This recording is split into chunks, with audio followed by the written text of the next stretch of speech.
Pernah kebayang nih nggak sih? Gimana jadinya kalau buaya dan macan tutul, dua predator ganas bertemu di satu tempat dan akhirnya duel? Bayangkan aja. Buaya dengan rahang kuatnya melawan macan tutul yang gesit dan licin. Siapa yang bakal unggul? Yuk, kita kupas fakta menarik seputar dua hewan predator ini.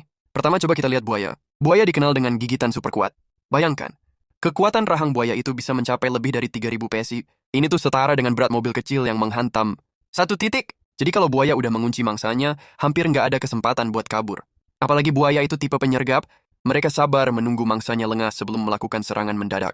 Nah, serangan mendadak ini seringkali bikin lawannya nggak siap, dan sekali kena, sulit buat lolos. Tapi jangan remehkan macan tutul, ya. Si kucing besar ini mungkin terlihat elegan, tapi punya kekuatan dan kelincahan luar biasa. Salah satu kelebihan, macan tutul adalah cakar dan gigi, tajamnya yang siap mencabik-cabik. Selain itu, macan tutul punya kemampuan memanjat yang jago banget. Misalnya kalau mereka merasa terancam atau butuh ruang buat kabur, mereka langsung naik ke atas pohon. Buaya jelas nggak bisa ngikutin ke atas sana, kan? Jadi bisa dibilang, macan tutul punya opsi lari yang buaya nggak punya. Yang bikin menarik lagi adalah gaya bertarung mereka yang beda banget.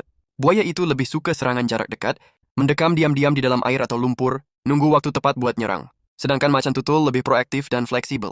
Mereka bisa main fisik tapi juga jago taktik.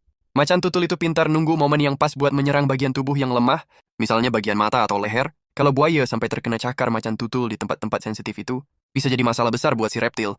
Nah, pertanyaan besarnya, siapa yang menang kalau mereka bertarung? Jawabannya nggak sederhana. Kalau pertarungan terjadi di air, buaya hampir pasti menang. Di dalam air, macan tutul akan kesulitan gerak, dan pastinya bakal gampang kena serangan rahang buaya yang kuat. Tapi kalau di darat, itu cerita lain. Di darat, macan tutul punya banyak keunggulan.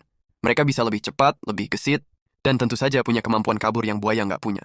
Tapi, pernah ada kejadian unik nih. Seorang fotografer pernah mengabadikan momen langka di mana seekor macan tutul berhasil memangsa buaya kecil. Ya, macan tutul ternyata cukup lihai buat menangkap buaya selama ukurannya nggak lebih besar dari dirinya. Dengan kecepatan dan akurasi serangannya, si macan tutul bisa mengunci leher buaya sebelum si buaya sempat bereaksi. Tapi ini jarang banget terjadi. Dan biasanya hanya terjadi pada buaya yang masih muda atau kecil. Di alam liar, keduanya adalah predator puncak di habitat masing-masing. Buaya menguasai perairan dan area sekitar sungai, sedangkan macan tutul lebih mendominasi hutan dan savana. Meskipun jarang bertemu langsung, keduanya punya peran penting dalam menjaga keseimbangan ekosistem. Buaya menjaga populasi ikan dan hewan air, sementara macan tutul mengontrol jumlah herbivora agar nggak berlebihan dan merusak vegetasi. Seru banget kan membayangkan duel antara dua hewan hebat ini? Pada akhirnya, alam selalu punya cara sendiri buat menyeimbangkan kekuatan di antara makhluk-makhluknya. Jadi pirik, mungkin saling menghindar ya. Atau kalaupun ketemu, masing-masing udah punya cara buat bertahan hidup dan memenangkan pertarungan dalam kondisi tertentu. Tertarik buat tahu lebih banyak fakta-fakta seru tentang dunia hewan liar lainnya? Yuk klik tombol like dan subscribe, biar kamu nggak ketinggalan video-video terbaru tentang fakta unik binatang lainnya.